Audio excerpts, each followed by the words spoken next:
Bonjour à tous, amis de l'angoisse. Donc cette petite affiche pour... Attention, risque d'espoir. Goldo Caché, quitte à que tu viennes pour parler mexicain, d'accord, mais écris au moins français. Attention, risque... Nyeh. Tout ça pour vous dire attention parce qu'il peut y avoir des risques de spoil. Ça a été le cas pour la critique de Split, et là ce serait une critique très courte de Les Gardiens de la Galaxie 2. Très bon film d'ailleurs que je vous conseille d'avance. Donc Les Gardiens de la Galaxie 2, qui est donc dans le prolongement du premier Les Gardiens de la Galaxie. Comment est-il? D'abord je suis allé le voir avec Junior, enfin avec le Larbin, oui, que je revois, mais qui va pas revenir sur la chaîne, mais que moi je revois. On a beaucoup aimé. Alors je rejoins l'avis de Killer Joe, il y a beaucoup d'humour. Moi personnellement ça m'a pas dérangé, j'ai bien apprécié, il y a rien à dire là-dessus. Les acteurs sont toujours aussi bons, la scène d'introduction, je vais pas vous la spoiler, mais elle est magnifique.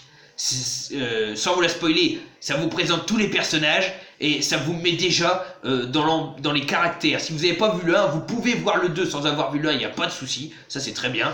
Et ça vous met, en fait, ça vous fixe le caractère des personnages. Vous avez déjà tous les tempéraments décrits, c'est très cool. Donc ensuite, l'histoire, c'est qu'à partir de ce moment-là, de toute façon c'est dans le thriller, donc je vous spoil pas grand-chose, il va y avoir Rocket qui va voler des batteries, donc il y a un pub, ce qui va faire qu'il va les courser, et notre cher Star-Lord va tomber sur son père. À partir de là, je vous dis pas la suite, mais il y a plein de personnages différents.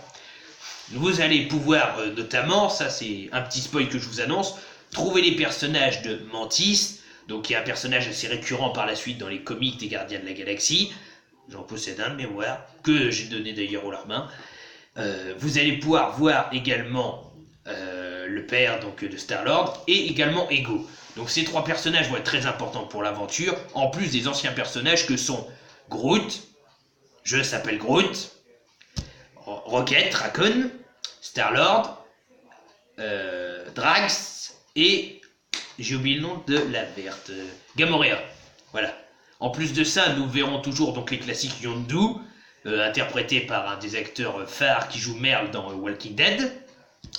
Et également, nous allons pouvoir voir la sœur de Gamora, Nebula, je crois. J'ai du mal avec les noms, c'est un truc de fou. Ça se voit qu'il est 18h30 du soir. Oui, 18h30, à mon âge, c'est déjà l'heure de se coucher, le bouillon, hein, le petit bouillon, les croûtons, et puis roupillon. C'est ça, c'est la belle vie.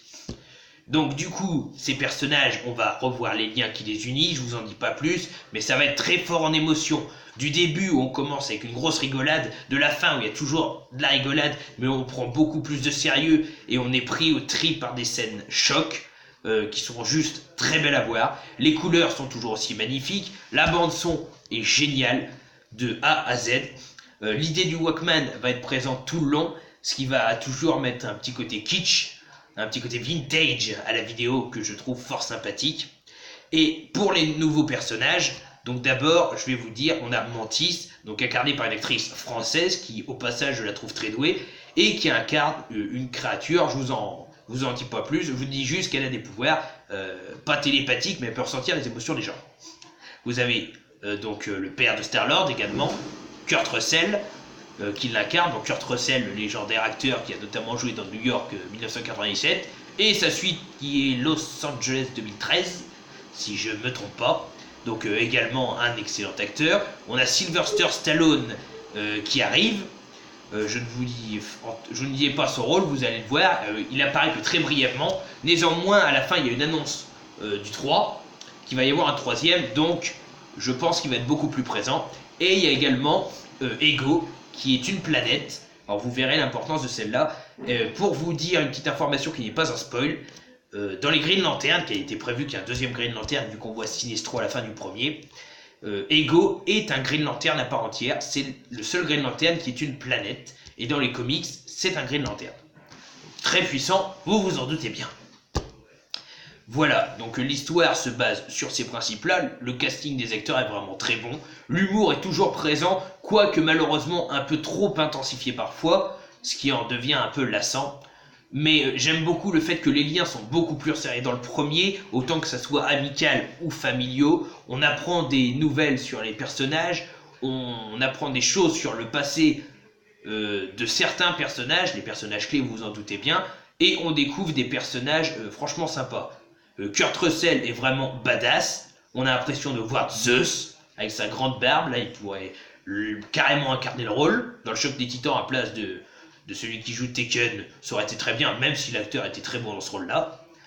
Et de A à Z, ça vous prend au trip, et c'est vraiment un très bon film. Personnellement, je mettrais une note de 9,5 sur 10, parce que le demi-point qui va être enlevé, c'est le surplus d'humour, je pense, qui à des fois est complètement con, même si, étant bon public, je me suis largement amusé. Mais sinon, franchement, il n'y a rien à dire. Les Gardiens de la Galaxie 2, ça envoie du lourd. Il faut absolument que vous le regardiez. Il y a sûrement des meilleurs critiques que moi, comme la critique masquée, que je vous conseille d'aller voir, une très bonne chaîne de critique d'ailleurs. Mais allez le voir, Les Gardiens de la Galaxie 2, ça tue sa mère. Je s'appelle Mr. Gold. Tchuss, crevez tous.